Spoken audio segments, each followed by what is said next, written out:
대한민국의 국가 기술이 20년간 줄줄 샜다. 그것도 규모가 100조나 되는 규모가. 와, 여러분 놀랍지 않으세요? 진짜 놀랍죠? 지표를 한번 보여드리겠습니다. 얼마나 줄어들었는지. 구체적으로 말하면 20년간 국가기술 유출 피해액은 111조예요. 올해까지 합치면 말입니다. 올해까지 합치면. 올해까지 안 합치면 100조가 조금 넘는데 올해까지 합치면 111조 원이나 됩니다. 어마어마하죠. 실제입니다. 실제. 실제예요. 여러분 보세요. 2003년에서 2007년까지만 하더라도 지금 피해 금액을 봤을 때 2조 2천억 원이거든요. 건수는 119건이었고요. 그리고 2008년에서 2012년까지 건수는 190건이었고요. 2조 5천억 원이 늘어났습니다. 2조 5천억이 25조로 늘어났습니다. 25조. 2003년에서 2007년은 22조고요. 2013년에서 2017년까지도 26조까지 늘어났어요. 건수는 줄었어요. 139건으로 줄었는데 금액은 더 늘어났습니다. 2018년에서 2022년 이때는요. 건수는 93건으로 줄었지만 여러분 피해 금액은 27조까지 늘어났습니다. 충격적이죠. 지금 올해도 비슷합니다. 올해도 현재까지 보면 11건이거든요. 11건 4조 피해가 됩니다. 4조. 이것도 여러분도 알다시피 잡힌 건수만 이렇게 되는 거예요. 잡힌 건수만. 몇 퍼센트나 잡을까요? 50%나 잡아낼까요? 글쎄요. 이 산업 간첩들 50%까지 잡아낼 수 있다고 저는 생각하지 않아요. 이것은 어쩌면 말입니다. 어쩌면 지금 더 심각해진다 이렇게 생각을 합니다. 과거에 말입니다. 과거에 190건이 나갔는데도 25조밖에 피해액이 안 되는데 2018년에서 2022년까지 보세요. 93건인데 27조가 됐다는 이야기잖아요. 이것은 뭘 의미하겠습니까? 그만큼 말입니다. 국가의 핵심 기술들이 지금 빠져나간다는 이야기예요. 산업 스파이들이 그만큼 조직적으로 그것도 아주 핵심 기술을 빼간다는 뜻입니다. 야, 이거 진짜 저는 충격적으로 받아들여집니다. 이 중에서도 말입니다. 엄청난 많은 건수 중에 이게 546건이나 되거든요. 546건 중에 말입니다. 실질적으로 국가의 핵심 기술이라는 걸 한번 볼까요? 몇 퍼센트나 되는지. 이게 보면 국가 핵심 기술 비중이 2003년에서 2007년까지는 2.52%, 2.52%. 그러니까 119건이 나갔지만 이게 건수로 보면 퍼센트로 보면 2.52건밖에 안 된다. 국가 핵심 기술에는 접근하지 못했다는 뜻이에요. 그런데 2018년에서 12년 8.95%까지 늘었죠.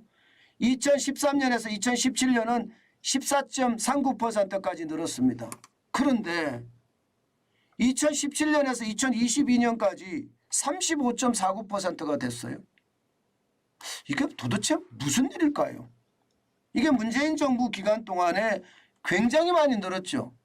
굉장히 많이. 결국 말입니다. 국가가 이념 논쟁 아니라고 정작 우리 재산이 빠져나가는 것은 막지 못했다. 이런 얘기가 되는 겁니다.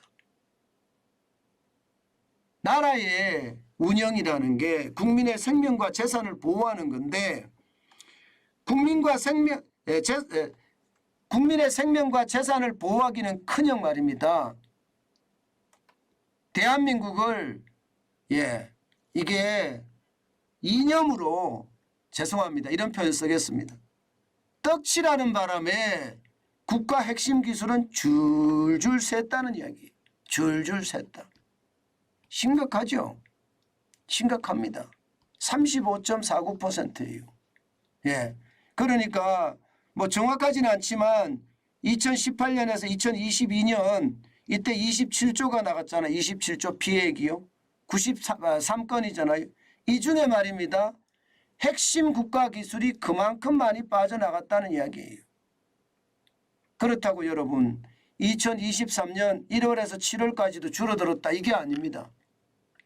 지금 윤석열 정부도 해외로 유출되는 국가 핵심 기술을 제대로 못 막고 있다 이런 얘기가 되는 거예요. 27.3%니까. 그죠? 윤석열 정부도 이 부분에 대해서는요. 저는 첨예하게 신경을 써야 된다. 그 생각을 진짜 많이 합니다. 여러분 보세요. 국가 핵심 기술이라는 게 지금 빠져나가는 거. 조선에서는 24건이 빠져나갔고요.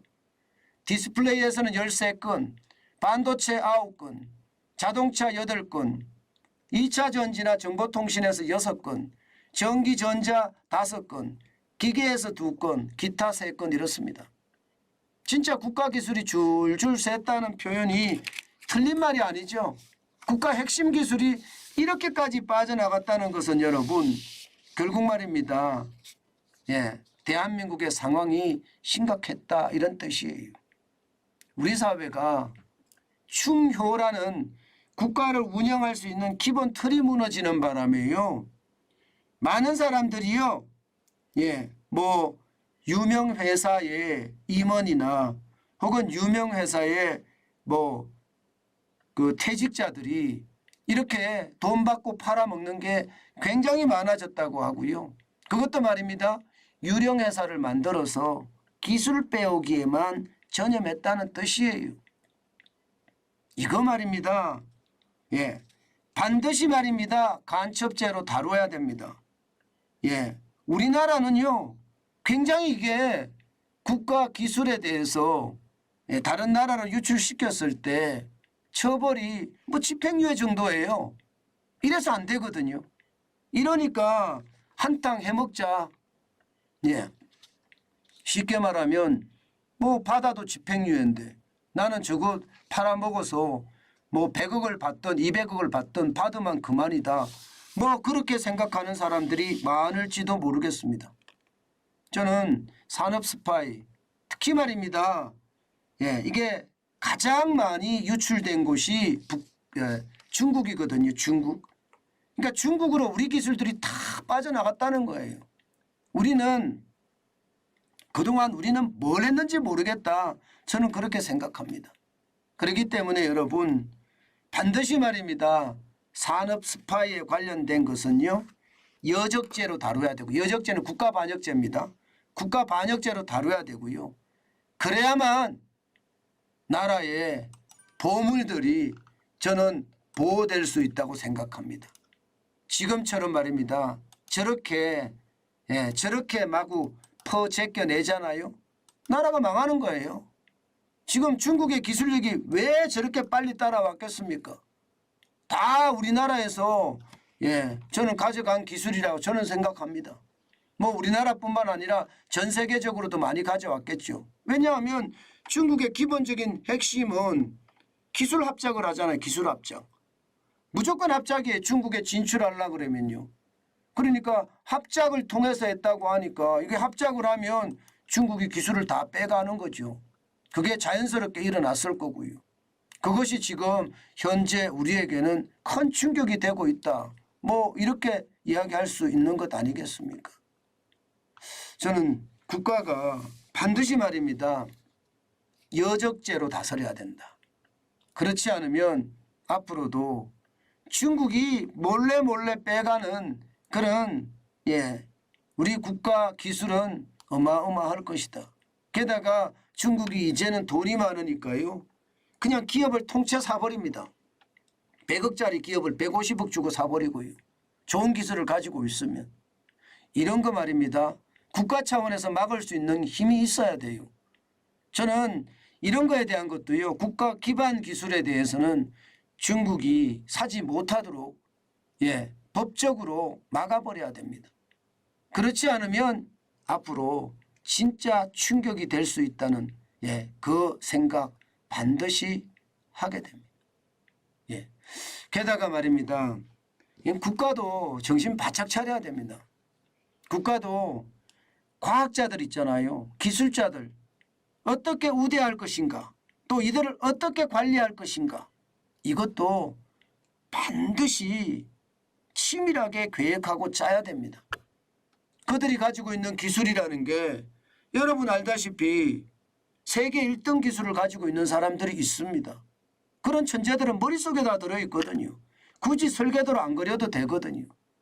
그런 차원을 감안한다면 국가도 이 과학자들을 어떻게 우리가 보호할 것인가에 대한 생각 반드시 있어야 된다. 예, 저는 그런 생각도 해봅니다.